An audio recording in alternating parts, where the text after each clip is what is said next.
सुन्दर पाती हाल्ने पूर्व रुकुम बागलुङ र रोल्पाको सिमाना पाती हाल्नेमा छौँ आज हामी।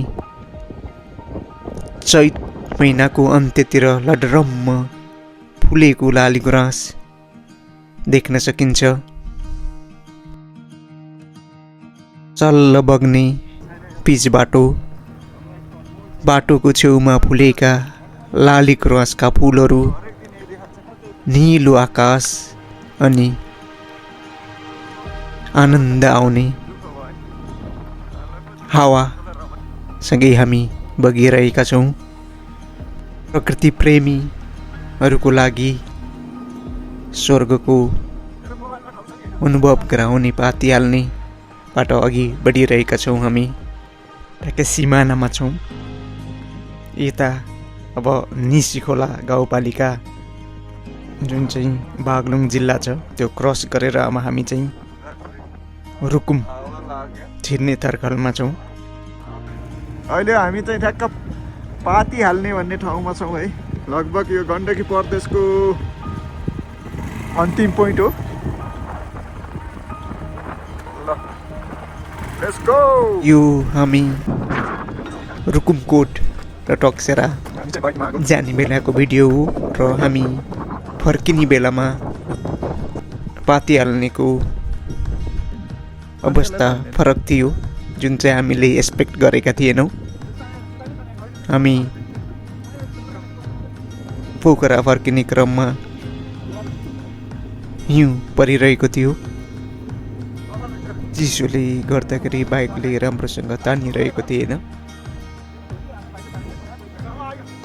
सेताम्मै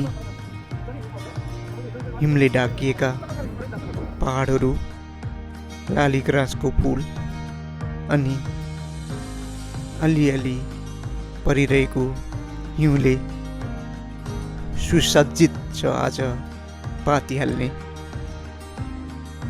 डिफ्रेन्ट वेदर कन्डिसनमा चाहिँ प्रकृतिले फेर्ने रूपहरू को सुन्दरता पनि बेग्लै हुन्छ।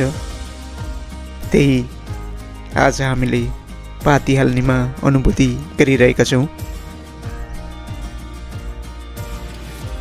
गिरी हिमालको रेन्ज देख्न सकिने रहेछ, तर आज हामीले त्यो चाहिँ देख्न सक्दैनौँ। अलि वेदर चाहिँ क्लियर नभएको हुनाले तापि हामीले अग्ला ठुला पहाडहरू चाहिँ देख्न सक्छौँ, जुन चाहिँ हिउँले भरिएका छन्।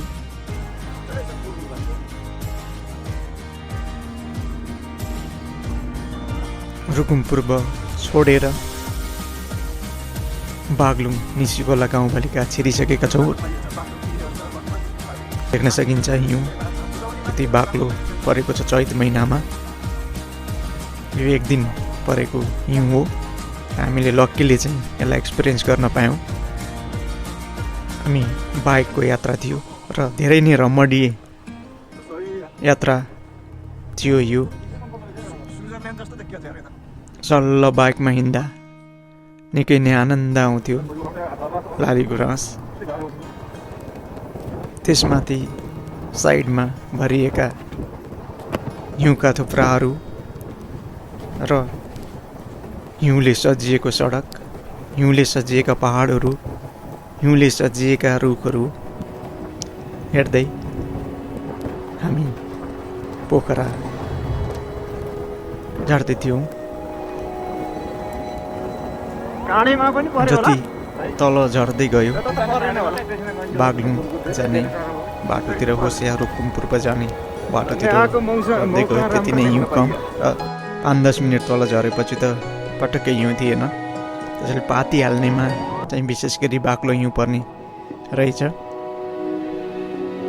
तपाईँहरू पनि अवश्य भ्रमण गर्नुहोला। यो जुन पनि सिजनमा गए पनि अत्यन्त रमणीय ठाउँ छ। मैले तपाईँलाई डिफ्रेन्ट वेदर कन्डिसनहरू देखाइहालेँ। हिउँ नपर्दा पनि त्यति नै रमणीय देखिन्छ, र हिउँ पर्दा त झनै रमणीय देखिन्छ।